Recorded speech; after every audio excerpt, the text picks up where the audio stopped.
Value عمل کی وجہ سے ہوگی. اگر عمل نہیں ہے تو پھر انسان کی حیثیت 2 ٹکے کی نہیں ہے. انسان پھر خواہشات کا غلام ہے. دیکھو یہ بات تو طے شدہ ہے نا کہ انسان اپنے آپ کو اس مخلوق میں, اس کائنات میں سب سے سپیریئر سمجھتا ہے. یہ تو ہے نا یہ بات. انسان کہتا ہے بھائی میں سب سے سپیریئر ہوں.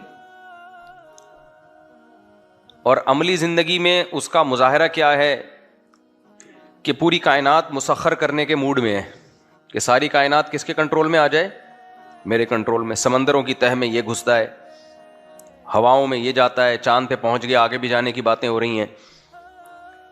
چاند پہ پہنچنے سے متعلق بھی کچھ لوگوں نے کہا کہ نہیں پہنچائے بھی. دیکھو جب بھی کوئی بات ہوتی ہے نا تحقیق, تو کچھ لوگوں کو شو مارنے کا شوق ہوتا ہے. وہ کہتے ہیں کہ جو پوری دنیا جو بات کر رہی ہے اس سے ہٹ کے کچھ نیا مارکیٹ میں لے کر آؤ.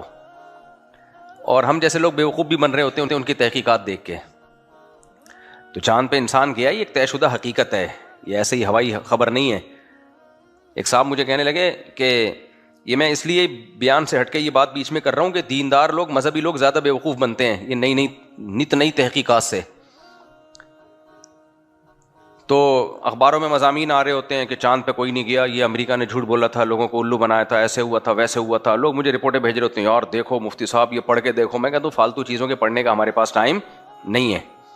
کہہ رہے نہیں ایسی اوتھینٹک خبریں ہیں. میں نے کہا بھائی اس کا پتہ کیسے چلے گا اوتھینٹک ہے یا نہیں ہے؟ ہم کیا ناسا میں ہمارے رشتے دار تھوڑی ہیں جو ہم کم فون کریں سائنسدان کے ہاں بھائی یہ مستند ہے. کوئی ڈاکٹری میڈیکل سائنس سے متعلق کوئی اوتھینٹک خبر ہوتی ہے تو ڈاکٹر سے پوچھ لیتے ہیں ہم. یہاں کس سے پوچھیں ہم کہ مستند ہے بھی یا نہیں ہے؟ تو صحافی لکھ رہے ہوتے ہیں, یوٹیوب پہ ویڈیوز ہیں کہ بیوقوف بنایا گیا ہے, کوئی چاند باند پہ نہیں گیا. تو خوب سمجھ لو یہ مضمون بہت اہم ہے, اللہ کرے دماغ میں اتر جائے. اس کا ہمارے مذہب سے بڑا گہرا تعلق ہے. دیکھو مذہب یہ کہتا ہے کہ متواتر خبر غلط نہیں ہو سکتی. اس طرح نا ہر چیز میں شک پیدا ہو جاتا ہے. امریکہ نے اگر جھوٹ بولا کہ انسان چاند پہ گیا ہے, جھوٹ بول دیا, تو جاپان بھی وہ جھوٹ مان گیا, روس بھی وہ جھوٹ مان گیا ہے بھائی, چائنا بھی مان گیا کہ ابے وہ سمجھا, اس کو بھی ٹوپی کرا دی چائنا کو. سارے ملکوں کو ٹوپی کرا دی. نہیں کرائی تو انڈا موڑ پہ کوئی سائنٹسٹ بیٹھا ہوا ہے, سارا دن جلیبیاں تلے گا اور مضمون جا کے لکھ دے گا کہ یہ, یا کوئی یوٹیوبر ہے جو مضمون لکھ رہا ہے.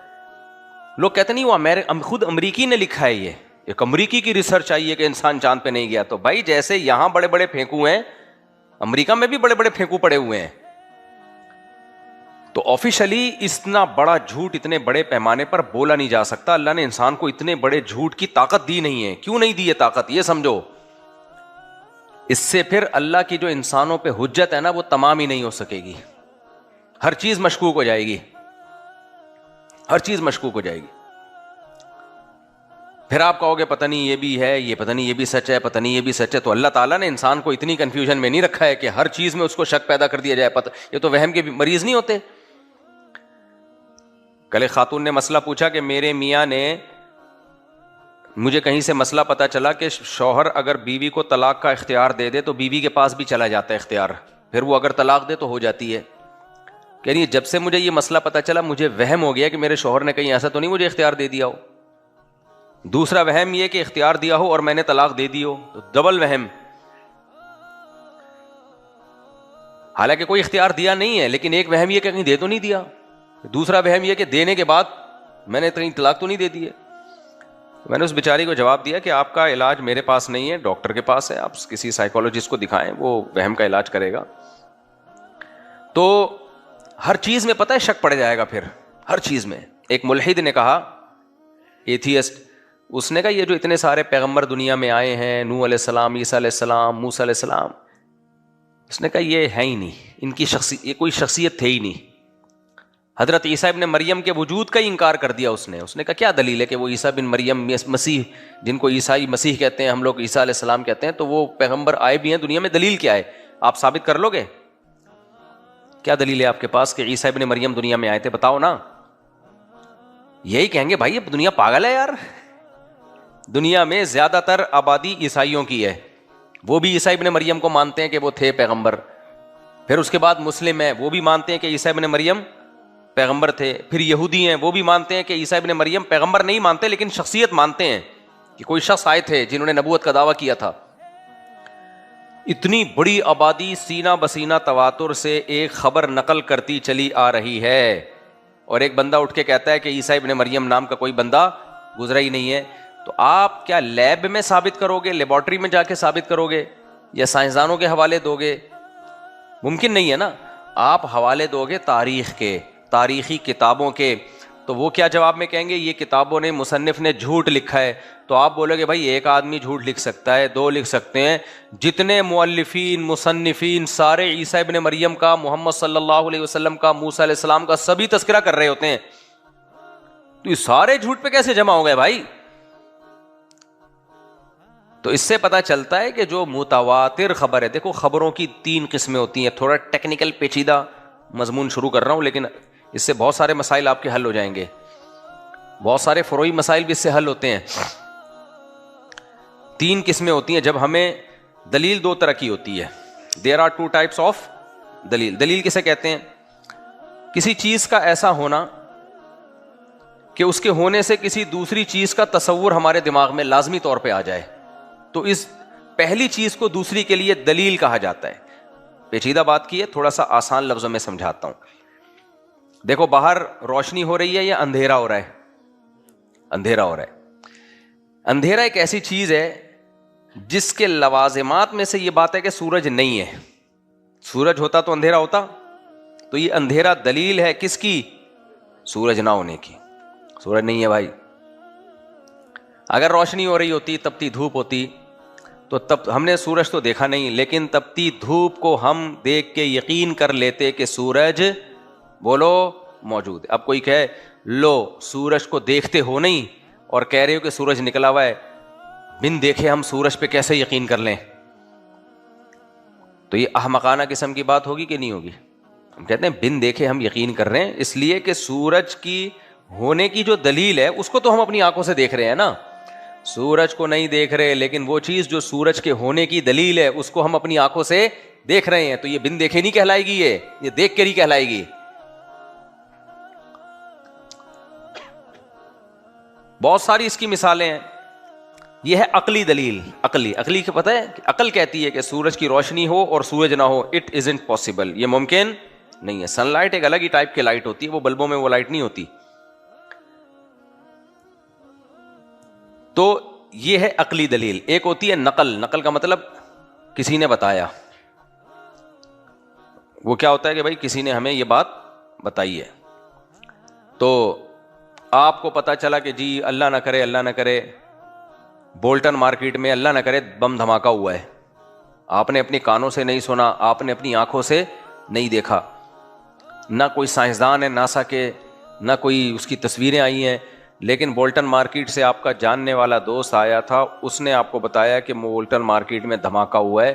آپ نے کہا یار بندہ، ایک آدمی خبر دے رہا ہے تو مان لیتے ہیں ہوا ہوگا، کیوں ہم اس کو جھوٹا قرار دیں؟ کیا خیال ہے بھائی؟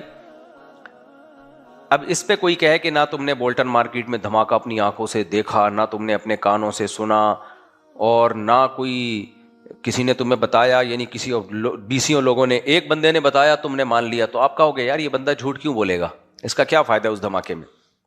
اس کا کوئی فائدہ نہیں ہے. تو آپ مان لو گے کہ نہیں مان لو گے؟ یہ بھی دلیل ہے.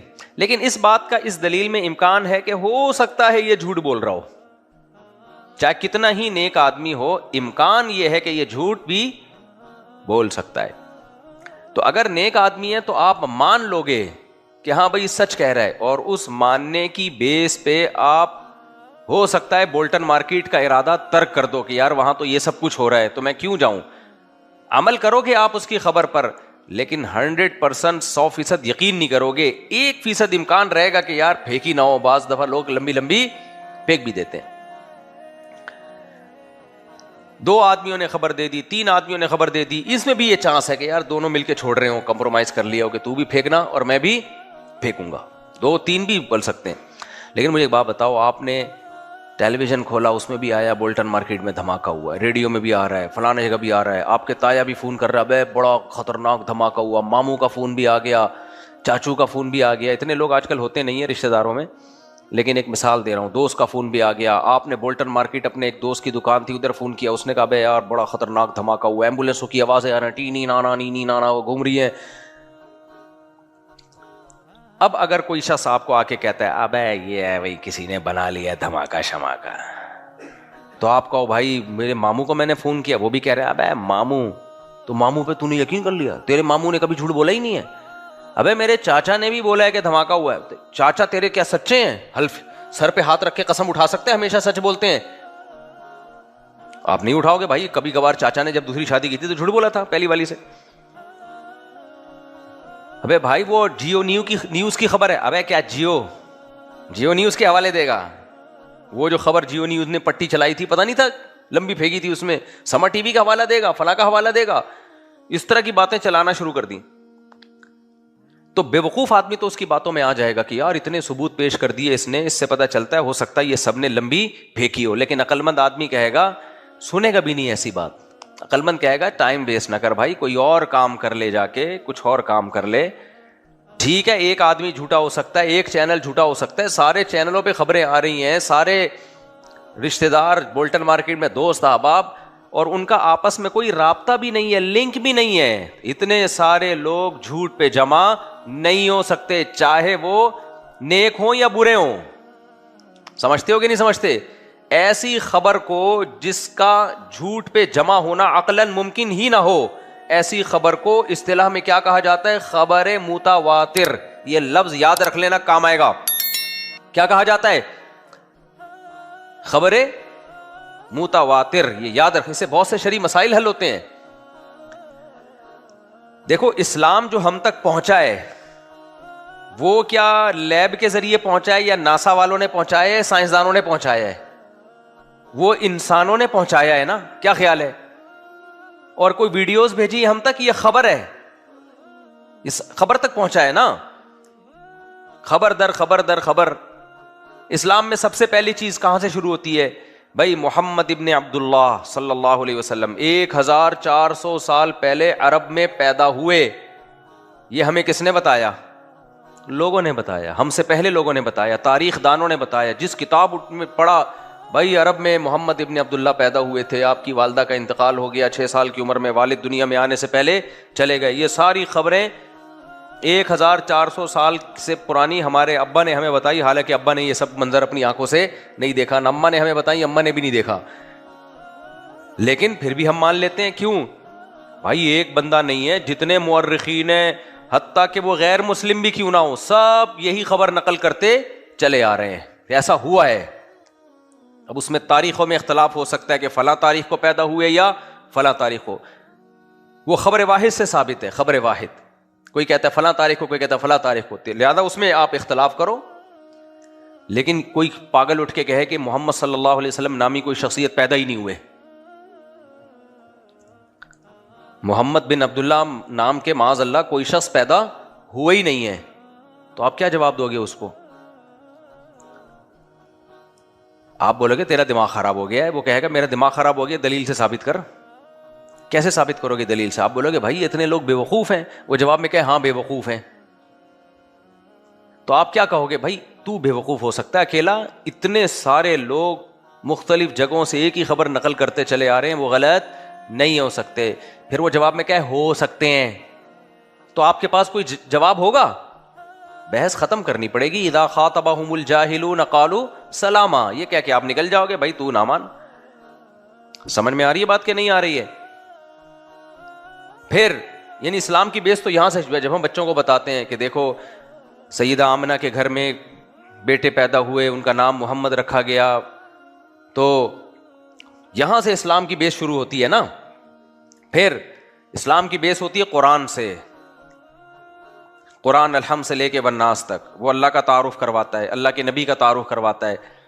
وہ قرآن جو ہم تک پہنچا ہے وہ کس نے پہنچایا ہے؟ لوگوں نے. کس نے پہنچایا ہے؟ لوگوں نے. اور ایسا پہنچایا ہے کہ کوئی اختلاف نہیں ہے اس میں. حالانکہ جن لوگوں نے پہنچایا ان کے آپس میں اختلافات بھی تھے, صحابہ کرام کے درمیان بھی سیاسی لڑائیاں ہوئی ہیں کہ نہیں ہوئی ہیں. پھر صحابہ کے بعد فرقے بھی بنے کہ نہیں بنے ہیں. صحابہ کے دنیا سے جانے کے بعد 2 فرقے تو وجود میں آ گئے تھے, شیعہ سنی, یہ تو اسی وقت کے ہیں نا. یہ لڑائیاں بھی ہوئیں, اختلاف بھی ہوئے, جھگڑے بھی ہوئے, سیاستیں بھی ہوئیں, خلافتیں آئیں بھی گئیں بھی, پوری دنیا میں مسلمان پھیلے, قرآن الحم سے لے کے والناس تک سیم. کیا خیال ہے بھائی؟ کیوں؟ جن صحابہ نے نبی سے جیسا سنا انہوں نے تابعین کو آگے ویسا بتایا. حالانکہ صحابہ کے دور میں بہت پھیل چکے تھے, اور پہلے زمانے میں جب مختلف ملکوں میں لوگ جاتے تھے تو اس طرح نہیں ہوتا تھا جیسے آج ہوتا ہے کہ جا کے بھی تعلقات ہیں. نا نا نا نا, اگر کوئی کوفہ گیا ہے تو 4 سال کے بعد کوفہ سے آئے گا, وہ 4 سال تک اس کا کوئی رابطہ نہیں ہے. کوئی بصرہ گیا, کوئی افریقہ گیا, کوئی کہاں گیا, تو بالکل اس کلچر میں جا کے گم ہو گئے. لیکن قرآن سیم. تو اب کوئی غیر مسلم بھی جب کہے گا نا کہ یار تمہارا قرآن جو تم نے نبی سے نقل کیا ہے وہ ہر جگہ سیم ہی ہے, اس کا مطلب یہ سچا ہے, اس میں تحریف بولو نہیں ہوئی ہے, اس میں تحریف نہیں ہو سکتی. تحریف ہوتی تو اتنے سارے لوگ, کوئی گول میز کانفرنس ہوئی تھی بھائی, بہت سارے لوگ مل کے, یہ انسان کی فطرت ہے, پتہ ہے اختلاف کرنا انسان کی فطرت کیا ہے. سارے ایک طرف جا رہے ہوں گے نا, 2-4 آدمی الٹے چلنا شروع ہو جائیں گے. یہ انسان کی کچھ ہے, پھر میں بعد میں بتاؤں گا کیا ہے وہ. آپ یہ دیکھ لو, گھر میں بچی کی شادی کا مسئلہ ہو, بیٹے کی شادی کا مسئلہ ہو, 6 آدمی گھر میں رہتے ہوں گے نا, وہ 6 متفق نہیں ہو پائیں گے. ایسے ہونی چاہیے, وہ ایسے ہونی چاہیے, یہاں ہونی چاہیے, وہاں ہونی چاہیے. یہ 6 آدمیوں کی لڑائی ہو جائے گی اس میں. تو 6 لاکھ آدمی کسی ایک بات پہ جمع ہو سکتے ہیں؟ اگر ہو رہے ہیں تو مطلب اس بات میں اتنی پاور ہے کہ اس کے خلاف جانے کا کسی کے پاس آپشن ہی نہیں ہے. پاور میں آنے کے باوجود بھی اس کے پاس آپشن ہی نہیں ہے کہ وہ کچھ اور کہہ دے. یعنی اتنی تواتر کے ساتھ وہ خبر چلی ہے کہ اس کا انکار ناممکن. سمجھ میں آ رہی ہے بات؟ اور یہ تواتر کے ساتھ ہمارے پاس کون سی کتاب پہنچی؟ قرآن مجید. سعودی عرب میں جاؤ, افریقہ میں جاؤ. ہاں, قراءت کا اختلاف ایک الگ چیز ہے. قراءت کا اختلاف تو ہے, نبی نے اس آیت کو ایسے بھی پڑھا اور ایسے بھی پڑھا, تو اس میں وہ اختلاف نہیں ہے. اس کا مطلب وہ مانتے ہیں ایسے بھی ہے اور ایسے بھی ہے. جیسے 7 قراءتوں میں پڑھا جاتا ہے نا قرآن, تو وہ تو سب مانتے ہیں کہ ایسے بھی پڑھا ہے, ایسے بھی پڑھا ہے, اس طرح سے بھی پڑھا گیا اور اس طرح سے بھی پڑھا گیا ہے. وہ اختلاف نہیں ہے کہ یہ والا صحیح ہے وہ والا غلط, اور وہ کہے وہ والا صحیح ہے یہ والا غلط. بھائی فرقوں میں اختلاف ہے کہ نہیں ہے؟ ہم کہتے ہیں فلاں فرقہ غلط, وہ کہتے ہیں نہیں ہم لوگ صحیح ہیں, تم لوگ غلط, وہ کہتے ہیں نہیں وہ والا صحیح وہ والا غلط. قرآن میں کوئی نہیں کہتے میرے پاس جو قرآن ہے یہ والا صحیح ہے, تیرے پاس جو قرآن ہے وہ والا غلط. کیوں؟ تواتر سے. کیا ہے بھائی؟ بولتے کیوں نہیں؟ متواتر. تو تواتر میں غلطی نہیں ہو سکتی, امپاسبل. اگر کوئی کہتا ہے نا نت نئی تحقیق لاتا ہے کہ تحریف ہوئی ہے, تو وہ پاگل ہے. وہ کیا ہے, اس کی کھوپڑی کیا ہو گئی ہے, آؤٹ ہو گئی ہے.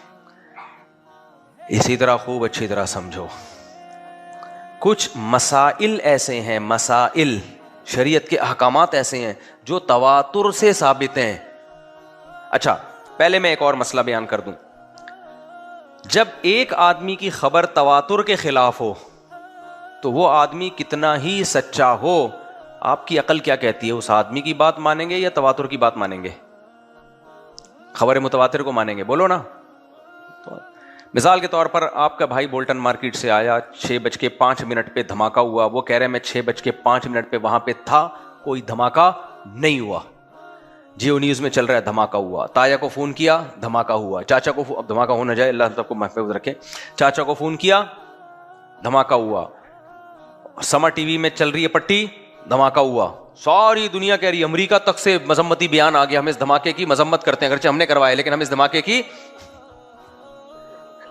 مذمت کرتے ہیں. تو سب جگہ سے بیان آ گیا. لیکن آپ کے چاچو بہت نیک آدمی ہیں, وہ کہہ رہے ہیں نہیں ہوا یار, یہ سب جھوٹ بول رہے ہیں. تو آپ کس کی بات کو مانو گے؟ چاچو کی نہیں مانو گے. ہاں یہ ہوگا کہ یا تو اس کے بعد سے چاچو کو جھوٹا کہنا شروع کر دو گے, یا آپ بولو گے بھائی چاچو کو اس وقت کوئی ہو سکتا ہے چاچی کی محبت میں پاگل ہو گئے ہوں اور چاچی کے خیالات میں اتنا گم بیٹھے ہوئے ہوں کہ ان کو دھماکے کا پتہ چلا ہی نہ ہو. ایک انسان کے ساتھ بہت کچھ ہو سکتا ہے یار. تو جب بھی خبر واحد اور متواتر میں ٹکراؤ ہوگا تو پلڑا کس کا بھاری ہوگا؟ متواتر کا. اس کو تو ریجیکٹ کر ہی نہیں سکتے. تو جیسے قرآن ہمارے پاس تواتر سے پہنچا ہے نا, ایسے کچھ شرعی احکام بھی تواتر کے ساتھ پہنچے ہیں. اگر حدیث اس متواتر کے خلاف آ جائے گی تو حدیث کو رد کر دیا جائے گا, متواتر کو رد نہیں کیا جائے گا, کیونکہ وہ حدیث خبر واحد ہے. سمجھتے ہو کہ نہیں سمجھتے؟ وہ حدیث خبر واحد ہے. یہاں لوگ کہتے ہیں لو نبی کی بات کو رد کر رہے ہیں, استغفر اللہ. بھائی نبی کی بات ہم نے خود اپنے کانوں سے تھوڑی سنی ہے, نبی کی بات نقل کرنے والے راوی ہیں, اور ایک پوری سند ہے, فلاں نے فلاں سے سنا, فلاں نے فلاں سے سنا, فلاں نے فلاں سے سنا. اب اتنے لوگوں نے ایک ایک کر کے سنا ہے تو بیچ میں کسی سے غلطی ہو سکتی ہے, لیکن متواتر کے بارے میں تو یہ طے شدہ بات ہے کہ وہ غلط نہیں ہو سکتی, امپاسبل, اس میں غلطی کا چانس ہی نہیں ہے. تبھی امام ابو حنیفہ رحمہ اللہ, آپ کو جو بہت ساری فقہ حنفی کی چیزیں حدیث کے خلاف لگتی ہے نا, وہ اس لیے کہ ایک حدیث پیش کی جا رہی ہوتی ہے. امام ابو حنیفہ متواتر کو ہمیشہ سپیریئر رکھتے ہیں. ایک حدیث مخالفت میں آ رہی ہو, کہتے ہیں اس میں تعویل کر لو بھائی, اس کو رد کر دو. جو تواتر سے چلا آ رہا ہے اس کو پہلے لیا جائے گا. سمجھتے ہو گے نہیں سمجھتے؟ تھوڑا سا علمی بیان ہو رہا ہے, تھوڑا سا خشکا, لیکن یہ بہت اہم ٹاپک ہے, اس کو سمجھو اچھی طرح, اور آپ کی زندگی میں کام آئے گا یہ آپ کو. یہ جو نئی نئی تحقیقات آتی ہیں نا, وہ الو نہیں بنو گے اس پہ, چاند پہ نہیں پہنچا اور پھر آگے چلا رہا ہے اس کو. کورونا کے دنوں میں تو ایسی تحقیقات مارکیٹ میں پکوڑے والوں نے پیش کی ہیں. پوری دنیا کے ڈاکٹر ایک طرف, سائنٹسٹ ایک طرف, ویکسینے بنانے پہ اربوں خربوں روپے خرچ ہو رہے ہیں. یار وبا آ رہی ہے بھائی, ہمارے یہاں ایک سائنٹسٹ پیدا ہو رہا ہے. ابے کچھ بھی نہیں ہے, بیکار کی باتیں. ایک رپورٹ, ایک ٹیلی ویژن چینل ہے, یوٹیوب کا نام نہیں لوں گا میں, وہ جب بھی لاتا ہے لمبی لاتا ہے. وہ لا رہا ہے ایک ایسی, بھائی یہ تو وہ تھا, ایک فلم بنائی تھی کورونا کراؤن کے نام پہ, تو اس میں کورونا دکھایا گیا تھا, فلانا تھا. ہمیں لوگ بھیجتے تھے, ہم کہتے تھے بھائی یہ سب چیزیں, روس کے ڈاکٹر بھی پاگل ہو گئے ہیں, امریکہ کے ڈاکٹر بھی پاگل ہو گئے ہیں, چائنا کے ڈاکٹر بھی پاگل ہو گئے ہیں. وہ کہتے تھے یہ پاکستانی ڈاکٹر تو پاگل ہیں. ایک صاحب مجھے کہنے لگے یہ تو انہی کے سامنے دم ہلاتے ہیں, امریکی ڈاکٹروں کے سامنے. تو میں نے کہا رشیا کے ڈاکٹر بھی دم ہلا رہے ہیں, وہ بھی ایس او پیز پر عمل کر رہے ہیں, وہ بھی کہہ رہے ہیں فاصلہ رکھو, جاپان والے کہہ رہے ہیں فاصلہ رکھو, جرمنی والے کہہ رہے ہیں فاصلہ. یہ سب بے وقوف بن گئے. نہیں بنے تو انڈا موڑ پہ اور پٹیل پاڑا پہ اور رنگی ٹاؤن پہ, یہاں کوئی بے وقوف نہیں بن رہا. یہاں سب کہہ رہے ہیں سازش ہو یا نہیں ہو یہ ایک الگ بحث ہے, لیکن بیماری تو تھی نا. تو متواتر خبر تھوڑی غلط ہو سکتی ہے بھائی. ساری دنیا کے ڈاکٹر ایک بات کرنے. اچھا کچھ ڈاکٹر آئے منجن بیچنے کے لیے, ڈاکٹروں میں بھی کچھ ہوتے ہیں جو نئی مارکیٹ میں لاتے ہیں. انہوں نے کہا یہ کچھ بھی نہیں ہے, بیوقوف بنایا جا رہا ہے. تو میں ان سے کہتا تھا بھائی یہ ایک ڈاکٹر, اسی پہ علوم نازل ہوئے ہیں کیا؟ آغا خان کے جتنے بڑے ڈاکٹر ہیں, سول ہاسپٹل کے جتنے بڑے ڈاکٹر ہیں, سب سے پوچھ کے دیکھ لیا, کہہ رہا بھائی بربادی ہو رہی ہے, وبا آ گئی ہے. لیکن ایک ڈاکٹر اٹھے گا, وہ کہے گا عجیب سی رپورٹ لے کر آئے گا. وجہ کیا ہے؟ آپ نے یہ کانسیپٹ ہی کلیئر نہیں ہے کہ خبر متواتر غلط بولو نہیں ہو سکتی. خبر متواتر کا مطلب مختلف اماکن, مختلف جگہوں کے لوگ جن کے ایک دوسرے سے مفاد بھی وابستہ نہیں ہے, دشمنی بھی ہے, وہ بھی خبریں ایک ہی نقل کر رہے ہیں. یا تو ہوتا نا ایک ہی ملک ہوتا, سارے اسی کے ماہرین نے بیٹھ کے ایک پھینک دی ہوتی لمبی, ساری دنیا کے کہہ رہے ہیں. اتنا لوگوں نے ہمارا دماغ کھایا. سرکاری ہے, مفتی طارق مسعود درباری ہے, جو بات حکومت کرتی ہے وہ یہی کرتا ہے, حکومت کو سپورٹ کر رہا ہے. ہم چیخ چیخ کے تھک گئے. ابے ہمیں حکومت سے کوئی لینا دینا نہیں ہے, ہم تمہیں بیماری سے بچانا چاہتے ہیں. ڈاکٹروں سے ہمارے رابطے ہیں, یہ حکومت کا ٹاپک نہیں ہے, ڈاکٹروں کا ہے. کتنی گالیاں دی تھی نا لوگوں نے, اور کتنے ایسے تھے جو گالیاں دیتے دیتے کورونا میں ہی مر کے چلے گئے دنیا سے. کورونا میں ہی مرے, وہ احتیاط نہیں کی انہوں نے, کورونا سے میں دنیا سے چلے گئے. تو یہ قوم کا, ہمارا جو قوم ہے نا, اس کی کھوپڑی آؤٹ ہے. یہ بالکل اصل میں ایجوکیشن ہے نہیں, تعلیم ہے نہیں, گٹکے پان, سارا دن فارغ باتیں. تو یہی ہوتا ہے پھر مارکیٹ میں. میں ایک عرب کنٹری میں تھا, میں نام نہیں لوں گا تاکہ وہ پھر سمجھ جائیں گے ڈاکٹر صاحب, اور وہاں کے لوگ بھی کہیں گے آپ نے غیبت کر دی, اس لیے میں نام لے لیتا ہوں, بات بھی پرانی ہو گئی. ایک عرب کنٹری میں تھا, آپ لوگ بھی بچ کے رہیں ایسے لوگوں سے. ایک چھوٹا سا سیمینار رکھا گیا کہ ایک عظیم ڈاکٹر ہیں. کیا ہیں؟ عظیم, بس ہے, بہت عظیم ہے. مجھے اسی وقت اندازہ ہو گیا کہ یہ پھینکو ہوگا کوئی. یہ کیا ہوگا؟ اتنی عظیم چیز یہ کہاں کیوں آ گئی؟ بھائی وہی ایم بی بی ایس ہے, سب ڈاکٹر وہی کر رہے ہوتے ہیں, وہی اسپیشلائزیشن. کچھ تھوڑا سا زیادہ آگے نکل جاتے ہیں, کچھ تھوڑا سا پیچھے. بہت زیادہ آگے کوئی بھی نہیں جاتا. جائے گا تو ریسرچ سینٹر میں بیٹھا ہوگا. وہ کہاں بیٹھا ہوگا؟ اور اس جیسے اور بھی بہت سارے ریسرچر ہوں گے, وہ اکیلا نہیں ہوگا. کسی بھی فیلڈ میں کوئی ایک آدمی نہیں ہوتا میرے بھائی. بہت انہوں نے کہا مفتی صاحب آج جو سیمینار ہے اس میں جو ڈاکٹر صاحب آ رہے ہیں, بہت عجیب. آپ سنو آپ کو لگے گا یار کوئی الگ ہی ہے یہ, اس کو گاڈ گفٹڈ ہے اس کے پاس کچھ. میں ایسے منجنوں سے کبھی بھی الحمدللہ متاثر بولو نہیں ہوا. آپ کہو گے یہ دینی بیان ہو رہا ہے, ابھی بتاؤں گا میں, دینی بیان ہی ہو رہا ہے, دینی بیان ہی ہو رہا ہے. میرا کام ہے مثالوں سے بات سمجھانا. نظریہ میرے ذہن میں وہ دینی ہی ہوتا ہے جو آپ کے کھوپڑی شریف میں ڈالنا ہوتا ہے. تو ہم جب وہاں بیٹھے, کرسیاں لگیں, تو وہ آئے ڈاکٹر صاحب. سب سے پہلے تو ڈاکٹر کی اپنی صحت دیکھ کے میں نے کہا کہ یہ بہت کوئی عظیم ہی چیز ہے. یہ اتنے باریک ڈاکٹر تھا وہ. مجھے ہمارے محلے میں ایک حکیم صاحب ہوا کرتے تھے, 100 سال تو جیے ہوں گے. وہی حکیم کمبخت خود کچھ اور کھاتے ہیں, ہمیں کچھ اور کھلاتے ہیں. عوام کو کھلائیں گے وہ سونے اور چاندی کے کشتے وشتے ان کے گردے خراب کرنے کے لیے, خود الگ چیزیں بنا کے کھا رہے ہوتے ہیں. یہ حکیم 100 سال زندہ رہتا ہے, لیکن حکیم سے علاج کرنے والا 50 سال سے زیادہ نہیں چلتا. حکیم میں نے بہت دیکھے 90-99 سال کے. تو وہ جو تھے نا, تو وہ ہمارے محلے میں ایک حکیم تھے, وہ واقعی بڑے اچھے حکیم تھے, دہلی کے, انڈیا کے, اور 100 سال جیے ہیں وہ, بڑے نیک آدمی تھے واقعی. وہ ان لوگوں میں نہیں تھے کہ 2 نمبر.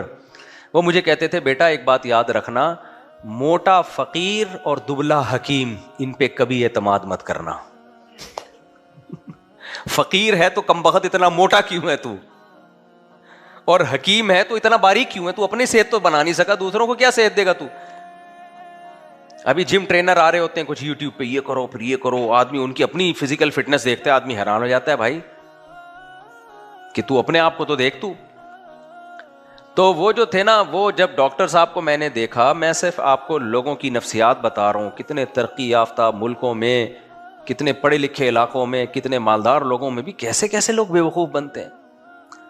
تو وہ کہنے لگے کہ وہ بہت عظیم ڈاکٹر ہے. ایک مولانا صاحب بیٹھے ہوئے تھے, بڑے اچھے قابل مفتی ہیں, وہ کہنے لگے مفتی صاحب جب آپ ملو گے نا, واقعی مجھے کہنے لگے وہ اتنا زبردست ڈاکٹر ہے کہ اس پہ دبئی پہ بھی پابندی لگی, دبئی میں, کیونکہ اس کی وجہ سے سب ڈاکٹروں کی کلینکیں بند ہو رہی تھیں. اس کو امریکہ سے نکالا گیا, اس کی وجہ سے وہاں سب کا منجن بند ہو رہا تھا. اس کو یو کے سے نکالا گیا, کیونکہ یو کے میں لوگوں کو لگا کہ جب یو کے میں رہا نا تو ہماری میڈیکل سائنس تو بند, ہماری دکانیں تو بند, ایک ہی آدمی بھائی. تو سیاست سمجھ رہے ہیں, یعنی سب کی دکانیں کیا ہو رہی تھی ڈاکٹروں کی, بند. اس لیے اس پہ میں اسی وقت میں نے کہا بھائی اس کو تو یو کے سے بھی بھگایا ہے. یعنی یار ہماری قوم کی مینٹیلٹی دیکھو آپ, جو چیز نیگیٹو ہے اس کو پازیٹو لے رہے ہوتے ہیں, جو پازیٹو ہے اس کو نیگیٹو لے رہے ہوتے ہیں. تجزیہ کرنا بہت مشکل کام ہے بھائی, کھوپڑی چاہیے اس کے لیے. حضرت مولانا اشرف علی تھانوی رحمہ اللہ تعالیٰ کے ایک ملفوظ نظر سے گزرا. میں تو بیانات میں کئی بار یہ بات کہہ چکا تھا, لیکن انہوں نے جس طرح سے ملفوظ میں بتایا نا, وہ مزہ بہت آیا اس میں. میں اکثر بیانات میں کہتا تھا ہمارے پیغمبر صلی اللہ علیہ وسلم کے برحق ہونے کی دلیل, ایک بہت بڑی دلیل یہ کہ آپ کی سیرت میں تکلف نہیں تھا. آپ کی سیرت میں تکلف نہیں, کبھی آپ نے بشریت سے اونچا ہونے کا دعویٰ نہیں کیا. ہمیشہ انما انا بشرم مثلکم, میں تمہاری طرح کا انسان ہوں, یہی کہا نا آپ نے.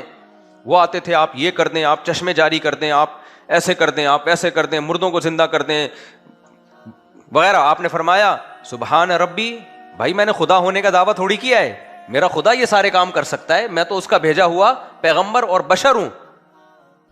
وہ پھر کہتے تھے آپ ہمیں بتائیں فلاں کس کا بیٹا ہے, غیب کی خبر بتائیں, کل کیا ہوگا, پرسوں کیا ہوگا.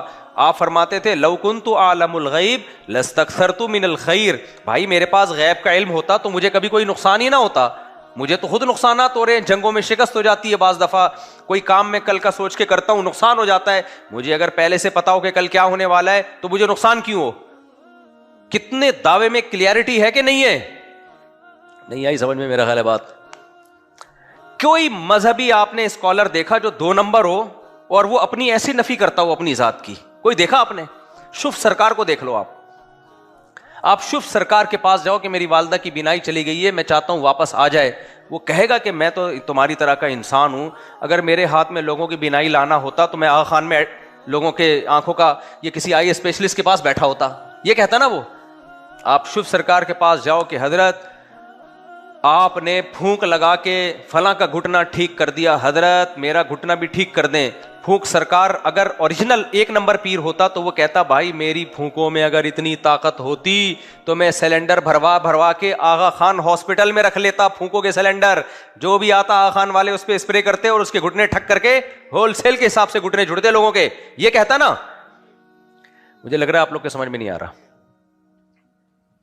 جتنے عامل ہیں اوٹ پٹانگ لمبی لمبی پھینکتے ہیں. آپ ان کے پیر و مرشد کے پاس چلے جاؤ, جو جاہل پیر ہیں ان کی بات کر رہا ہوں. آپ جاؤ, حضرت میرے سر پہ بال نہیں آ رہے,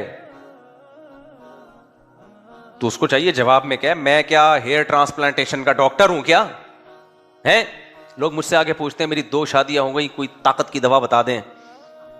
میں کہتا ہوں میں کوئی حکیم ہوں, میں کوئی ڈاکٹر ہوں بھائی. لوگ مجھ سے آگے پوچھتے ہیں نا کاروبار, میں کوئی کاروباری مشورے دیتا ہوں؟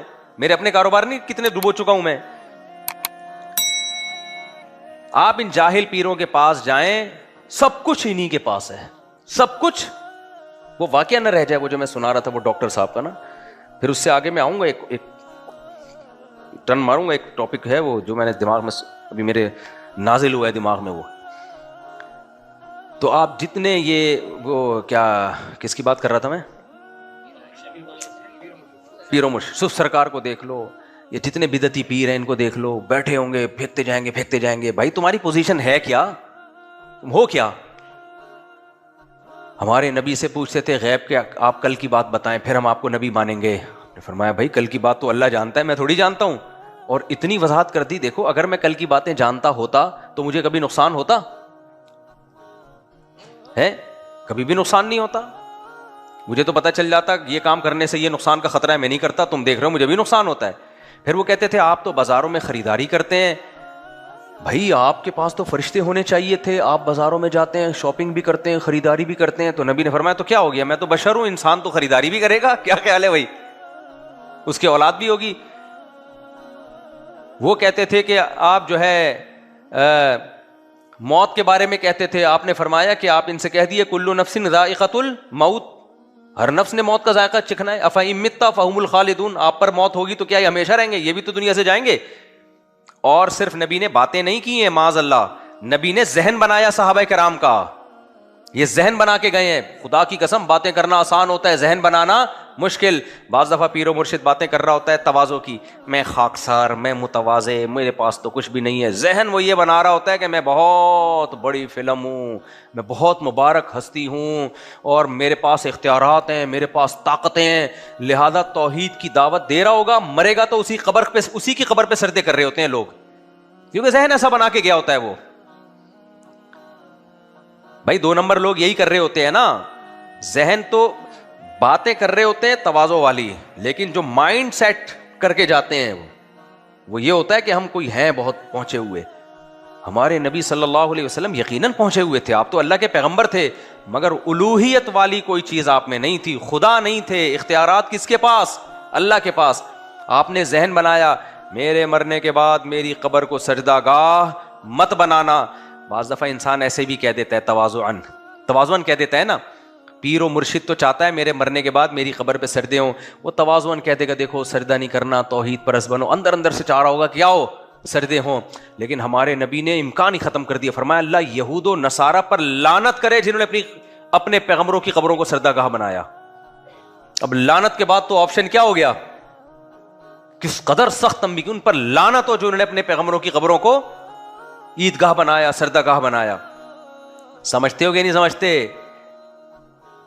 تو یہ جو دعوے میں کلیئرٹی ہے نا, دعویٰ ایک ہی ہے, میں اللہ کا بھیجا ہوا پیغمبر, میرا کام اللہ کا پیغام تم تک پہنچانا. پھر وہ کہتے تھے بھئی اللہ نے فرشتے کو کیوں نہیں چنا؟ بھئی اللہ سے پوچھو, میں کیوں بتاؤں. تو اللہ نے وہی نازل کی, لو کان فی الارض ملائکۃ یمشون مطمئنین, بھائی زمین میں اگر فرشتے رہتے تو ہم فرشتے کو نبی بنا کے بھیجتے. رہتے انسان ہیں تو ان کا جو مینٹور ہوگا, ان کو جو گائیڈ کرنے والا ہوگا, وہ بھی کون ہوگا؟ انسان ہوگا. جنس سے مائل ہوتی ہے نا. دیکھو یہاں کوئی جن بٹھا دو بیان کرنے کے لیے,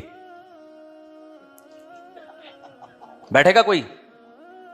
فرشتہ آ جائے بیان کرنے کے لیے تو بیان میں تو بڑی اچھی باتیں کرے گا. ہم کہیں گے تو فرشتہ ہے, نہ تجھے بھوک لگتی ہے, نہ تجھے تیری کوئی ملازمت ہے, تو صبح تک بھی بیٹھا رہے گا نا, تیرے پاس بہت ٹائم ہے.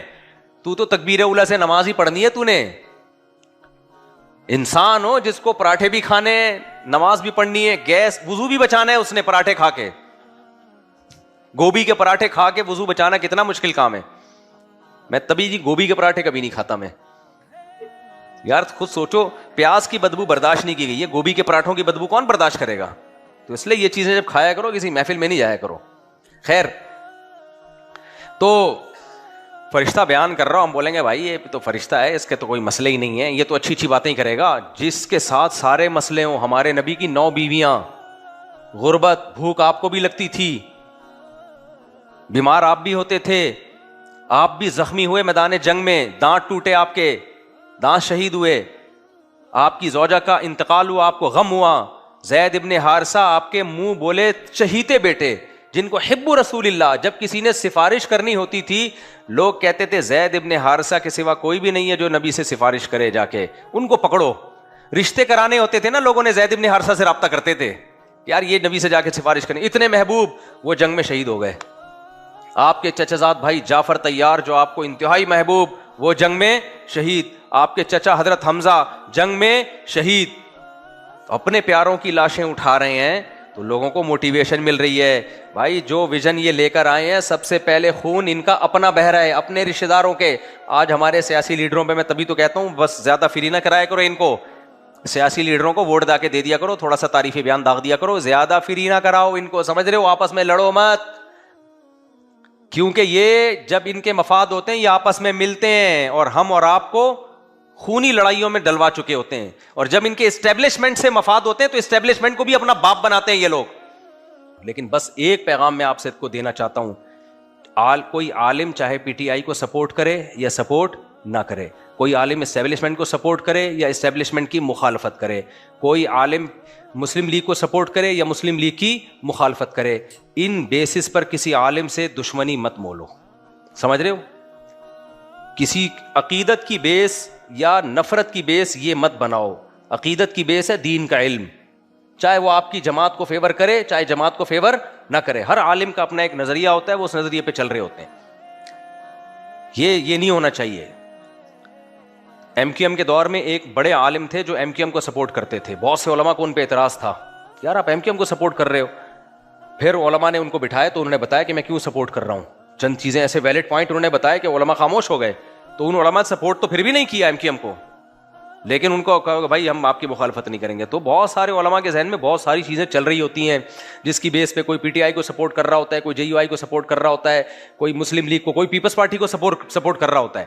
تو ہمیں آپ اس میں اعتدال میں رہو. اس بیس پر علماء سے دشمنی مت مولو کہ وہ فلانے میں کیوں ہے, وہ فلانے میں کیوں ہے, فلانے میں. سب علماء اور انبیاء کے وارث ہیں. جو بھی خیر کی بات کر رہا ہے ممبر پہ بس اس کی بات کو لو. آپ اس اختلاف میں زیادہ آگے مت جاؤ, ورنہ زبانیں خراب ہوں گی, دل خراب ہوں گے, اور عقیدت پھر سب سے ختم ہو جائے گی. جب ایک سے عقیدت نکلتی ہے تو آہستہ آہستہ کر کے سب سے عقیدت نکلتی ہے. اسی طرح اپنے رشتہ داروں کے بھی خلاف مت ہو. آپ کے رشتہ داروں میں تو دیکھتا ہوں رشتہ دار جمع ہو نا کہیں دعوت پہ, کوئی اسٹیبلشمنٹ کو سپورٹ کر رہا ہے, کوئی عمران خان کو سپورٹ کر رہا ہے, ایسے یا منہ سے غصے میں جھاگ نکلنا شروع ہو جاتے ہیں. پاگل ہو گیا ہو یار, برین ہیمریج سے مر جاؤ گے بھائی.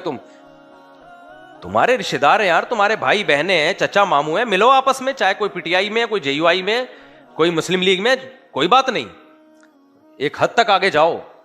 تو میں کہہ رہا ہوں یہ لیڈروں کے چکر میں بہت زیادہ آگے جانے کی کوشش مت کرو. اب میں جلدی سے وہ ٹاپک کو ختم کرتا ہوں. تو میں کہہ رہا تھا دیکھو نبی کریم صلی اللہ علیہ وسلم کی طبیعت میں سادگی, نبی صلی اللہ علیہ وسلم کی طبیعت میں بے تکلفی. جو بات پوچھی جا رہی ہے آپ اس کا جواب دے رہے ہیں, سمجھ رہے ہیں. تو حضرت مولانا تھانوی رحمہ اللہ نے لکھا, یہ بڑی زبردست بات لکھی, فرمایا کہ پیغمبر کے صداقت کی بہت بڑی دلیل یہ ہے کہ آپ کی طبیعت میں تکلف نہیں تھا. بخاری کی حدیث ہے, آپ صلی اللہ علیہ وسلم فجر کی نماز پڑھانے کے لیے کھڑے ہوئے, اقامت ہوئی, آپ نے فرمایا یا ایھا الناس انما انا بشر مثلکم, اے لوگوں میں تمہاری طرح کا انسان ہوں, انسا کما تنسون, ایسے ہی بھول جاتا ہوں جیسے تم بھول گئے. پھر فرمایا مجھ پہ غسل فرض ہے اور میں غسل کرنا بھول گیا. اب جو کم ظرف ہوگا وہ اس کو دلیل سمجھے گا پیغمبر کے نبی نہ ہونے کی, معاذ اللہ. وہ کہے گا دیکھو نبی ہو کے غسل کرنا بھول گئے, یہ کیسے نبی ہیں. لیکن جس کی کوئی مینٹل لیول صحیح ہوگا نا, دماغ صحیح ہوگا, کہے گا خدا کی قسم کوئی جھوٹا شخص اتنی بڑی بھول کا برسر ممبر اعلان نہیں کر سکتا.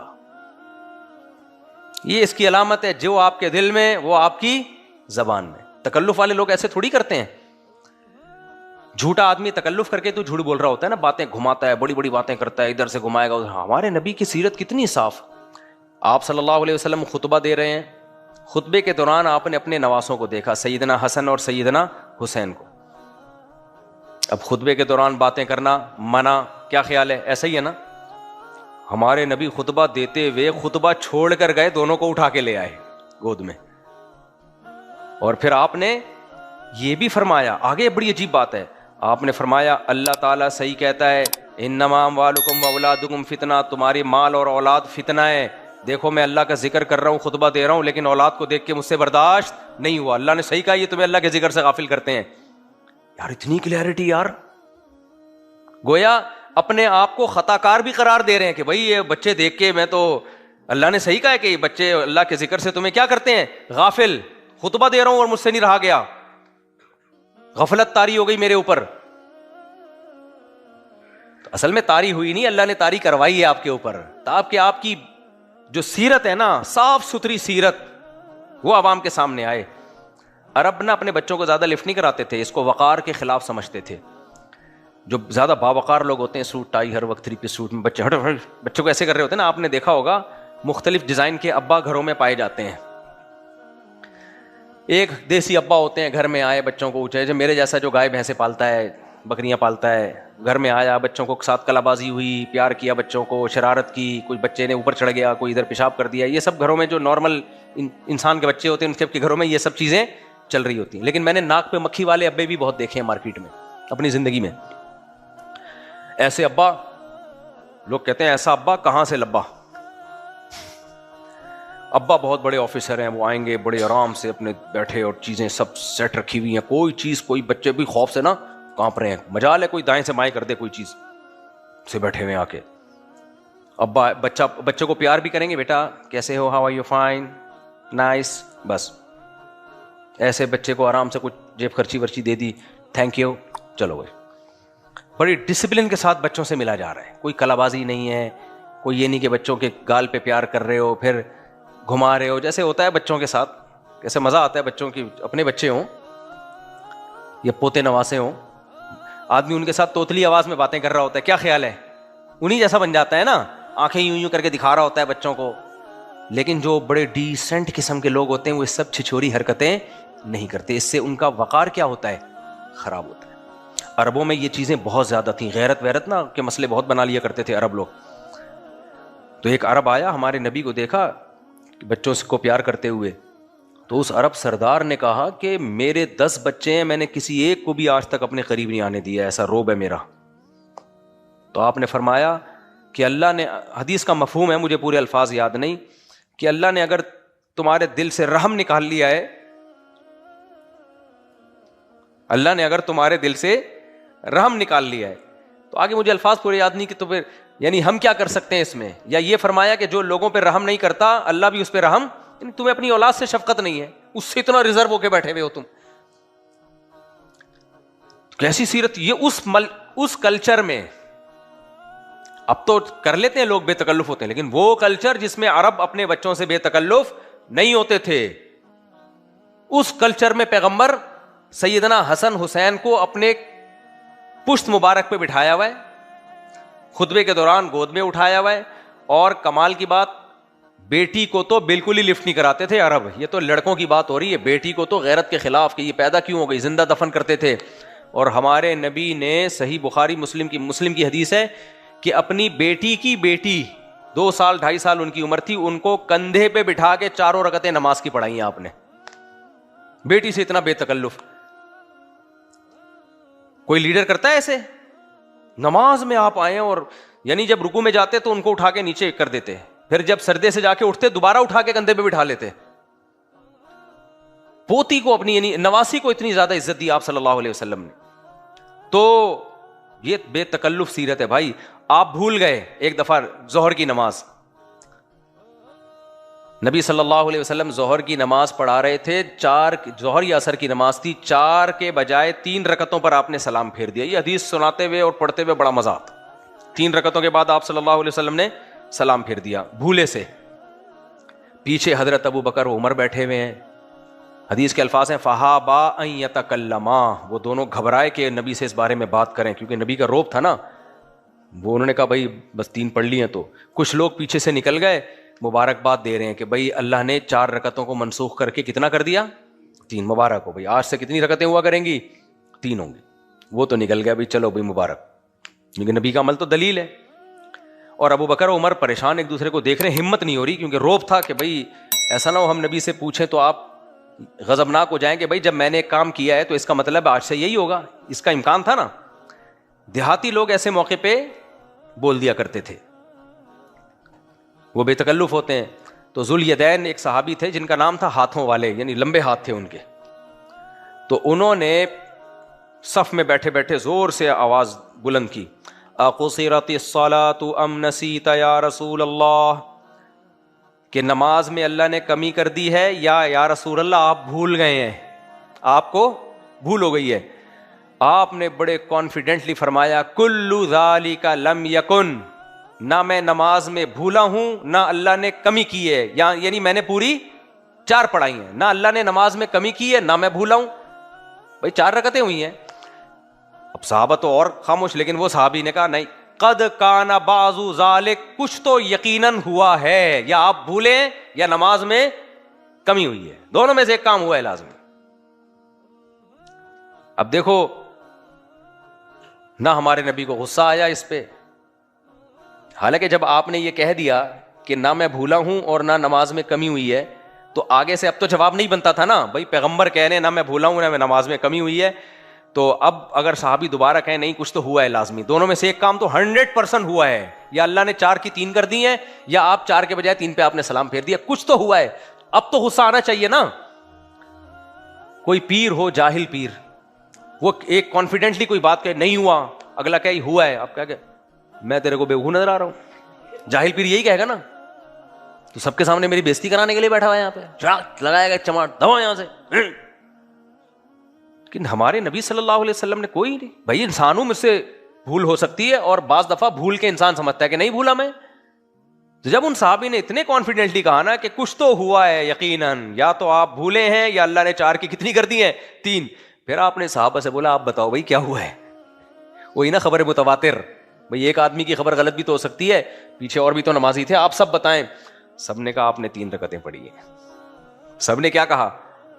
کوئی بات نہیں، انما انا بشر مثلکم، میں بھی انسان ہوں بھائی، غلطی ہو سکتی ہے. پھر آپ نے سجدہ سہو بھی کیا، 1 رکعت بھی الگ سے پڑھائی آپ صلی اللہ علیہ وسلم نے. تو جو عقل مند لوگ ہیں وہ ان تمام باتوں کو نبی کے نبی ہونے کی دلیل سمجھتے ہیں. جھوٹے لوگ ایسے نہیں ہوتے، اور احمق اور کم ظرف لوگ سمجھتے ہیں کہ یہ کیسے نبی ہیں بھائی، یہ تو بھول بھی رہے ہیں، اور بھولنے کے بعد یاد دلانے پر یاد بھی نہیں آ رہا، غسل کرنا بھول رہے ہیں. یہ کیا بات ہے؟ آپ کا تو وقار کے خلاف ہے. اپنے بچوں کو کندھوں پہ بٹھایا ہوا ہے، خطبہ دے رہے ہیں، اپنے بچوں کو نماز میں سردے کی جگہ اپنی پشت پہ بٹھایا ہوا ہے، اور اپنی بیٹی کی بیٹی کو لا کے نماز پڑھا رہے ہیں. یہ تو وقار کے خلاف ہے. پیغمبر تو ایسے نہیں ہونا چاہیے ان کو. تو دیکھو دنیا میں جتنے بڑے بڑے لیڈر گزرے ہیں، یہ جو جنگی لیڈر ہوتے ہیں، کیسا ان کا ایک روب دبدبا ہوتا ہے. یہ اس طرح کے نہیں کر رہے ہوتے، یہ ان میں ایسا ظرف نہیں ہوتا ہے. گھر کی سیرت دیکھ لو نبی صلی اللہ علیہ وسلم کی، آپ کے گھر کی سیرت، آپ کے گھر کے باہر کی سیرت، جنگوں میں آپ کی تدبیریں. تو ایک بات ہمیں پتہ چلتی ہے، آپ صلی اللہ علیہ وسلم کی زندگی تکلفات سے کیا تھی؟ خالی. تکلف نہیں بالکل. ایک دفعہ آپ صلی اللہ علیہ وسلم نے قسم اٹھائی. ایک عرب کا کوئی سردار آیا آپ سے کچھ مانگنے کے لیے، آپ نے قسم اٹھائی اللہ کی قسم میں تجھے نہیں دوں گا. وہ چلا گیا. پھر آپ صلی اللہ علیہ وسلم نے بلایا، فرمایا ان کو صدقہ دو. انہوں نے کہا میں آپ سے قسم نہیں توڑواؤں گا آپ کی، آپ نے تو قسم اٹھائی ہے. تو آپ نے فرمایا اگر کوئی شخص کسی بات پہ قسم اٹھا لے اور بعد میں خیال ہو کہ نہیں وہ کام کر لینا چاہیے، تو اپنی بات سے رجوع کر لے. صحیح ہے نا؟ اور قسم توڑ کے کفارہ ادا کر لے. تو اس وقت یعنی بزبان حال آپ نے بتا دیا، اس وقت میرا خیال یہی تھا، تمہیں بالکل نہیں دینا چاہیے، لیکن بعد میں مجھے خیال آیا کہ نہیں وہ خیال میرا ٹھیک نہیں تھا، ان کو دے دینا چاہیے. تو اس وقت میں نے قسم اٹھا لی تھی، اب میں قسم توڑ کے کیا کر دوں گا؟ کفارہ. بھائی انسان تو ایسے ہی ہوتے ہیں نا، انسان تو اسی طرح ہی ہوتے ہیں.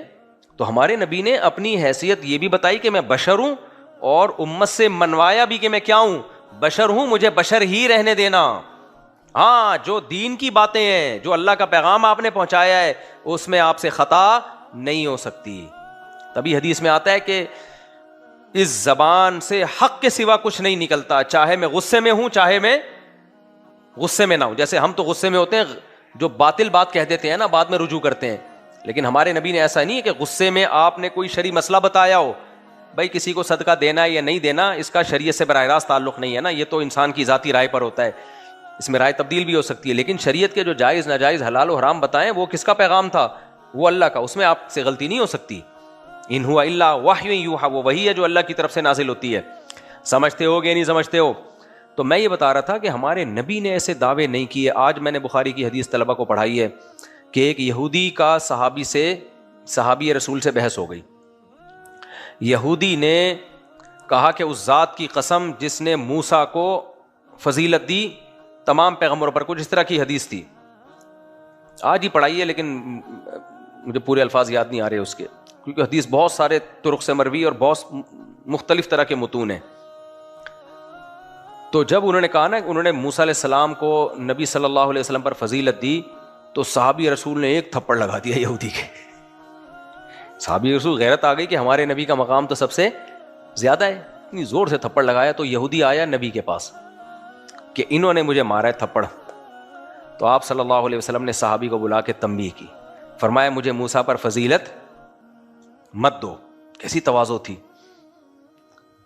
فرمایا جب قیامت قائم ہوگی نا تو انبیاء اللہ کے عرش کی طرف جائیں گے، تو میں جب عرش کی طرف جاؤں گا تو میں دیکھوں گا موسیٰ علیہ السلام پہلے ہی عرش کے پائے کو پکڑ کے کھڑے ہوئے ہیں. فرمایا مجھے معلوم نہیں ہے کہ اللہ تعالیٰ نے موسیٰ علیہ السلام کو مجھ سے پہلے زندہ کیا قیامت کے دن، ام جزیہ بساقۃ طور، یا کوہ طور پہ جو موسیٰ علیہ السلام بے ہوش ہوئے تھے نا، اللہ نے کہا تھا کہ تم مجھے نہیں دیکھ سکتے، تو موسیٰ علیہ السلام نے کہا تھا میں دیکھوں گا، اور پھر بے ہوش ہو گئے تھے. تو اس بے ہوشی کے بدلے میں اللہ نے یہ آپ کو ایوارڈ دیا ہے کہ آپ عرش پہ مجھ سے پہلے پہنچ چکے ہوں گے. کیسی تواضع ہے بھائی. آپ مجھے بتاؤ، میں پیر ہوتا، آپ کا مقابلہ کسی دوسرے مرید سے ہو رہا ہوتا، وہ کہتا ہمارا پیر مفتی طارق مسعود سے افضل ہے، آپ کہتے نہیں، آپ تھپڑ لگا دیتے. وہ میرے پاس آتا، میں کہتا صحیح تھپڑ لگایا، بالکل بالکل، بلکہ 2 تھپڑ میری طرف سے بھی، میں اس کا پیر ہوں تو میں ہی سب سے بہتر ہوں. تو مجھے، حالانکہ ہمارے نبی سب سے بہتر ہے تمام پیغمبروں میں. تو یہ صرف تواضع تھی نا کہ بھائی نام لے کے مجھے کیوں فضیلت دے رہے ہو موسیٰ کلیم اللہ پر. مقصد حدیث کا یہی تھا کہ نام لے کے مقابلے مت کرو، اجمالی بات کیا کرو. اللہ نے ہمارے نبی کو تمام پیغمبروں کا سردار بنایا. نام لینے میں دوسرے پیغمبر کی توہین ہے. اب کوئی نام لے، دیکھو ہم کہتے ہیں یہ فلاں عالم کے پاس بہت علم ہے، ٹھیک ہے بھائی بہت علم ہے، فلاں عالم کے پاس فلاں مولانا سے بھی زیادہ علم ہے، فلاں مولانا سے بھی زیادہ، وہ فلاں مولانا آ جائیں گے. ابے تو ہمیں کیوں نیچے دکھا رہا ہے یار، کیا خیال ہے بھائی؟ تو بس یہ بتا دے فلاں کے پاس بہت علم ہے تو ہمارے. یا آپ ایک عورت کہہ رہی ہے کہ میرا شوہر جو ہے بہت اچھا ہے، تیرے شوہر سے بھی اچھا، فلانے کے شوہر سے بھی اچھا، فلانے. تو عورتیں کہیں گی نا تم اپنے شوہر کی تعریفیں کرو، ہماری اگر عورتیں غیرت مند ہوگی تو کہیں گی ہمارے میاں کی برائی مت کرو. تو مقابلے کرنے سے منع کیا ہے نبی صلی اللہ علیہ وسلم نے. یہ نبی صلی اللہ علیہ وسلم کی تواضع. اسی طرح حدیث میں آتا ہے لا تفضلونی علی یونس بن متی، یونس علیہ السلام پر مجھے فضیلت مت دو. کیوں ہوا کیا ہے؟ یونس علیہ السلام مچھلی کے پیٹ میں چلے گئے تھے نا، اللہ کی پرمیشن کے بغیر اپنی قوم کو چھوڑ کے چلے گئے، تو اللہ نے تنبیہ کے طور پہ مچھلی کے پیٹ میں ڈال دیا. تو قرآن نے اس واقعے کو بیان کیا ہے، اذ ابق الی الفلک المشحون، جب وہ بھاگے فرار ہوئے، یہ الفاظ استعمال کیے. تو اس سے یونس علیہ السلام کی کسی کے دل میں توہین آ سکتی ہے کہ یار وہ تو پیغمبر ہو کے بھی اللہ کی اجازت کے بغیر چلے گئے. تو ہمارے نبی نے اس کا علاج کیا کہ نا نا نا، یونس علیہ السلام کی توہین نہیں آنی چاہیے. اللہ اور یونس کا معاملہ الگ ہے. فرمایا ایسا نہ ہو، کیونکہ ہمارے نبی نے کوئی کام اللہ کی پرمیشن کے بغیر نہیں کیا. تو کوئی کہہ سکتا تھا بھائی یونس علیہ السلام تو دعوت کے کام میں لگے رہے اور اللہ کی پرمیشن کے بغیر قوم کو چھوڑ کے چلے گئے، اور ہمارے نبی تو احد میں اپنی قوم کے مشکل وقت میں بھی کھڑے رہے. تو یہ ہو سکتا تھا نا، لوگ اس طرح سے کمپیئر کریں، اس سے یونس علیہ السلام کی فضیلت کم ہوگی. تو اس لیے آپ نے فرمایا یونس ابن متی پر مجھ کو فضیلت مت دو. ان کے والد کا نام متی تھا. تو یہ بھی تواضع ہے نبی صلی اللہ علیہ وسلم کی. تو حضرت حکیم الامہ نے لکھا ہے، بالکل صحیح لکھا ہے کہ سچا آدمی وہی ہوتا ہے جو بے تکلف ہو, اور جو جھوٹے ہوتے ہیں وہ باتوں کو گھماتے ہیں. تو وہ کہتے ہیں میں ہی کرتے رہتے ہیں ہر وقت بیٹھ کے. وہ میں کسی عرب کنٹری کے ڈاکٹر کا بتا رہا تھا, تو انہوں نے کہا دبئی میں بھی ماشاءاللہ ان پہ پابندی لگ گئی, الحمدللہ یو کے میں بھی, کیونکہ اتنی بڑی شخصیتیں کہ سب ڈاکٹروں کی دکانیں کیا ہو رہی تھیں, بند ہو رہی تھیں. مجھے اندازہ ہو گیا کوئی بہت بڑی فلم آئی ہے مارکیٹ میں. خیر جب میں گیا پھر انہوں نے علاج بتایا, فلاں بیماری کا یہ علاج ہے, فلاں بیماری کا, جو ہم نے کبھی سنے بھی نہیں. تو میں تو نہیں بیٹھا گیا, اٹھ کے جانے لگا. لوگوں نے مجھے بٹھایا, میں نے کہا یار پھینک رہا ہے اس کو, پھینکنے تو بیچارے کو. تو تم لوگ اس سے کہتے ہیں نہیں اس کے ہاتھ میں اللہ نے بڑی شفا رکھی ہے. میں نے کہا تمہارے لیے رکھی ہوگی بھائی, یہ کون سی ایک چیز آئی ہے. تو جیسے ڈاکٹروں میں کوئی ایک ڈاکٹر آئے اور سب ڈاکٹروں کو کہے کہ یہ سارے میرے خلاف اس لیے ہو گئے ہیں کہ ان کی دکانیں بند ہو رہی ہیں, تو تواتر ان زیادہ ڈاکٹروں کے ساتھ ہے. تواتر ایک صحیح نہیں ہو سکتا میرے بھائی. ایک کو صحیح قرار دے کر سارے ڈاکٹروں کو آپ بولو گے یہ پاگل ہو گئے ہیں, ایسا نہیں ہو سکتا. حکیم آتے ہیں یوٹیوب پہ دیکھ لو, میں وہ چیز لے کر آیا ہوں بھائی, کوئی حکیم نہیں بتائے گا تمہیں. یہ کیوں نہیں بتائے گا؟ وہ مریخ سے آئے ہوئے لوگ ہیں, وہ اس زمین میں پیدا نہیں ہوئے. تو کیا لے کر آیا ہے جو کوئی نہیں بتائے گا؟ تیرے پر الگ سے کوئی 5ویں آسمانی کتاب نازل ہوئی ہے؟ تو یہ اب میں اصل ٹاپک اسی طرح یاد رکھو, جب کوئی مذہبی اسکالر ہوتا ہے نا کہ میں آپ کو بتا رہا ہوں, یہ بات آپ کو کوئی بھی نہیں بتائے گا. سمجھ لو یہ بھی کیا ہے, منجن. پروفیسر غامدی صاحب کو جب آپ سنیں گے نا تو آپ کو لگے گا یہی ٹھیک ہے, باقی سارے علماء صلحاء دنیا میں غلط. تو تواتر غامدی صاحب کے ساتھ ہے یا باقی علماء کے ساتھ ہے وہ بتاؤ بھائی. یہ کیسے ہو سکتا ہے کہ پورا اسلام ایک آدمی پہ ڈیپینڈ کرنا شروع کر دے یار, کہ یہ نہ ہوتا تو اسلام ہی گیا تھا, یہ ہے تو اسلام ہے. وہ ہر آیت کی وہ تشریح, وہ ہر حدیث کی وہ تشریح. آپ بتاؤ یہ تو کوئی بھی تشریح نہیں کرتا. یہ آپ کہاں سے لے کر آئے ہیں؟ کہہ رہے میں کسی کی تشریحات کو نہیں مانتا. وہ اس کو فخر سے کہتے ہیں, اور لوگ اسی چیز کو پازیٹیو لے کے جاتے ہیں کہ یار بندہ ہے وہ کسی کی تشریح کو نہیں مانتا, کسی کی تفسیر کو نہیں مانتا. کوئی فقہا کیا کہتے ہیں, محدثین کیا کہتے ہیں, نہیں کہتے ہیں بھائی میں نے دین کو سمجھا, ان سب لوگوں کو سائڈ پہ لگا کے میں نے اپنی عقل سے خود سمجھا ہے, یہ ہے بندہ. حالانکہ یہ چیز نیگیٹو ہے, یہ پازیٹیو نہیں ہے. لیکن اس نیگیٹو کو آپ کیا کے لے کے جا رہے ہو, پازیٹیو لے کے. جیسے وہ ڈاکٹر صاحب کے گھر جمع ہو گئے تھے سارے لوگ, ساری باتیں نیگیٹو کر رہا ہے, مجھے دبئی سے بھی نکال دیا, اور لوگ کہہ رہے ہیں یار تھا یار کوئی کہ دبئی کے ڈاکٹروں کی بھی دکانیں بند کر دی تھی, اتنا پہنچا ہوا تھا یہ. یو کے سے بھی اس کو نکال دیا, لندن کے ڈاکٹروں کی دکانیں بند کر رہا ہے. تو سارے تو ادھر ہی جا رہے ہیں. میں اکیلا تھا اور میرے ساتھ ایک ڈاکٹر کے بھائی تھے, وہ بھی کہہ رہے ہیں یار میری سمجھ میں نہیں آ رہا. میں اکیلا اور ایک ڈاکٹر کے بھائی. میں نے کہا یار یہ چیزیں تو نیگیٹو ہیں, کیوں نکالا تجھے دبئی سے؟ بھائی تجھے لندن سے بھی نکال دیا, تجھے فلاں جگہ سے نکال دیا, اب ہمیں بیوقوف بنانے کے لیے تو یہاں آیا ہوا ہے. تو آپ کو میں جو سمجھانا چاہ رہا ہوں, کچھ چیزیں نیگیٹو ہوتی ہیں, لوگ اس کو کیا لے کے جا رہے ہوتے ہیں, پازیٹیو. کچھ پازیٹیو ہوتی ہیں, لوگ اس کو لے کے جا رہے ہوتے ہیں نیگیٹو. سمجھتے ہو کہ نہیں سمجھتے؟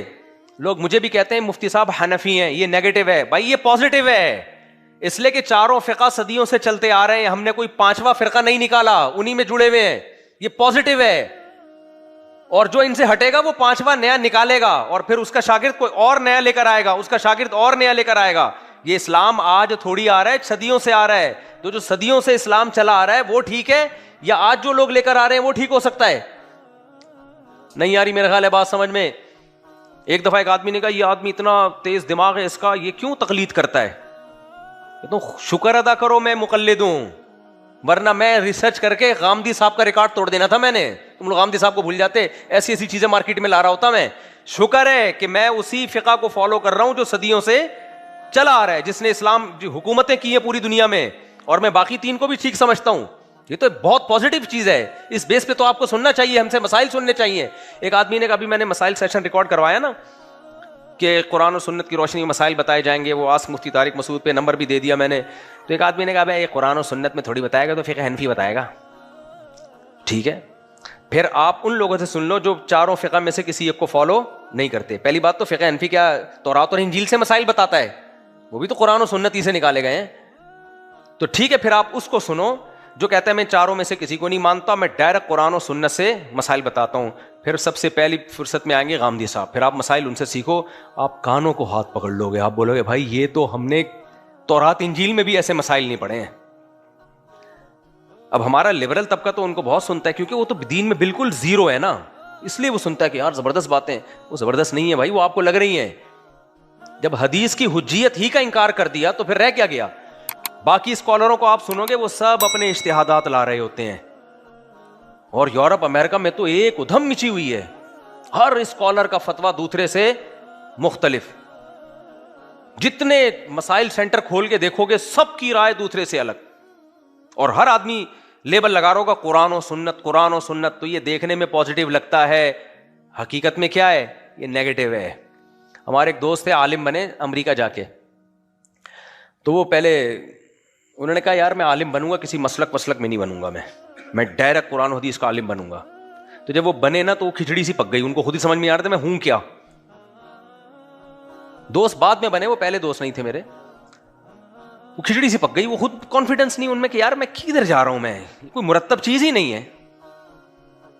ہر مسئلے کی تحقیق کرو یا کتابوں میں تلاش کرو تو کتابوں میں نہیں پتا, حنبلی فقہ میں دیکھیں, شافعی میں دیکھیں, اہل حدیثوں میں دیکھیں تو قدیم اہل حدیث تو تھے ہی نہیں. پھر ابن تیمیہ کی کتابیں دیکھنا شروع کی تو وہ تو 99% تو وہ حنبلی ہیں. پھر ان کو فالو کیوں کریں, ان کی رائے سے بھی تو اختلاف کر سکتے ہو, تقلیدی کرنی ہے. اتنے بوکھلائے. پھر کسی عرب عالم کے پاس گئے, انہوں نے کہتے ہیں کہ یار میں تو پڑھ تو لیا ہے لیکن میں خود عجیب سا ہو گیا ہوں میں.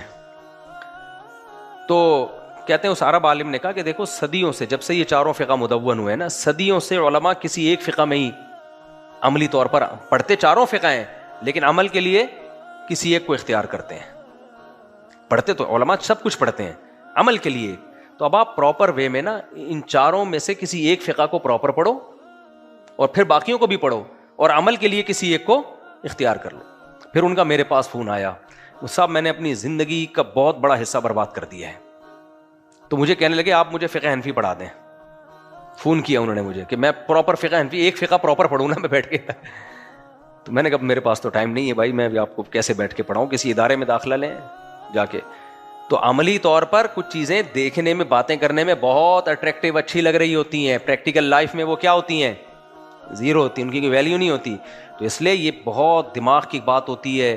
دیکھو اور آسان میں مثالوں سے بات سمجھاتا ہوں. آپ کے ہاں کوئی داماد جب آتا ہے رشتہ لینے کے لیے, بھی داماد بنا نہیں ہے, سیدھی باتیں کر رہا ہوگا نا آپ کو برا لگے گا, باتوں کو گھما رہا ہوگا آپ کو کیا لگے گا؟ اچھا لگے گا. ہوتا ہے کہ نہیں ہوتا؟ میں اپنی مثال دے دوں, دینے میں کوئی حرج نہیں. پرانی بات ہے, 2000 ایک دفعہ میری شادی کب ہوئی تھی, 2008 یا 9 کی بات ہوگی. یہ واقعہ میں پہلے بھی بیان کر چکا ہوں. میں گیا تو میں نے جب پیغام بھیجا تو انہوں نے کہا آپ کے تو نکاح میں پہلے سے زوجہ بھی ہے, بچے بھی ہیں, تو آپ کیوں کر رہے ہیں؟ اب 2 نمبر بات کیا ہوتی, ایکچولی ہماری گھر میں بنتی نہیں ہے, اصل میں میں بہت ٹینشن میں ہوں, میری وائف کو یہ مسئلہ ہے تو فلانا مسئلہ ہے تو ڈمکانا مسئلہ ہے, ایکچولی کر کے. وہ کہتے ہیں یار یہ تو واقعی بیچارے کو بہت شدید ضرورت ہے اور یہ بہت باوفا آدمی ہے اپنی بیوی کے ساتھ, لیکن مجبوری ہے جس کی وجہ سے یہ کر رہا ہے.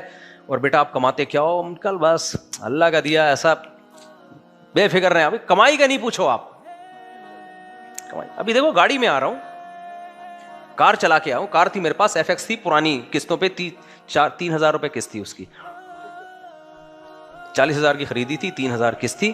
ڈینٹر کے پاس گیا تھا کہ اس کی چھت چپکی ہوئی ہے تو سیدھی کرنی ہے, اس نے کہا ہاتھ سے کر دو, یوں کی تو ہوگی. میں نے کہا بلا وجہ میں نے اتنی ٹینشن لی ہوئی تھی. آپ اس کو مذاق سمجھ رہے, حقیقت بتا رہا ہوں. تو وہ یوں کیا, میں نے کہا بھائی اتنا ڈینٹنگ پینٹنگ کا کام اتنا آرام, میں نے کہا پینٹ بھی میں خود ہی کر دیتا ہوں اس کو بیٹھے. تو خیر اس میں رشتہ لینے کے لیے گیا تھا, تو میں نے کہا بھائی گاڑی ہے, اپنی ذاتی گاڑی ہے وغیرہ وغیرہ باتیں کرتا. تو مجھے یہ غم نہیں تھا کہ لازمی ہو, میں نے کہا ہو جائے ٹھیک ہے, نہیں ہو ٹھیک نہیں ہے. تو میں نے بول دیا, میں نے کہا بھائی میرا پہلی وائف سے کوئی جھگڑا نہیں ہے, میری ان سے اولاد بھی ہے, میں ہنسی خوشی زندگی گزار رہا ہوں. میں نے ان سے کہا دیکھو بھائی مسئلہ یہ ہے کہ میری ایک نظریہ ہے کہ اس زمانے میں مرد کو دوسری شادی کرنی چاہیے, تو میں گھر دے رہا ہوں اور دیکھ لیں آپ آ کے. تو کیا آپ کے خاندان میں, میں نے کہا خاندان والے سارے میرے بائیکاٹ کر کے بیٹھے ہوئے ہیں, تو میں جب ایک بیوی بچوں کو پال رہا ہوں تو آپ دیکھ لیں مجھے. تو وہ انکار کر دیا انہوں نے. تو جو مستورات تھی نا گھر کی انہوں نے انکار کر دیا. تو میرے جو سسر تھے نا, ابھی انتقال ہوا ان کا 1 سال پہلے, اللہ ان کی مغفرت فرمائے, انہوں نے کہا یار یہیں کرنی ہے اپنی بیٹی کی شادی.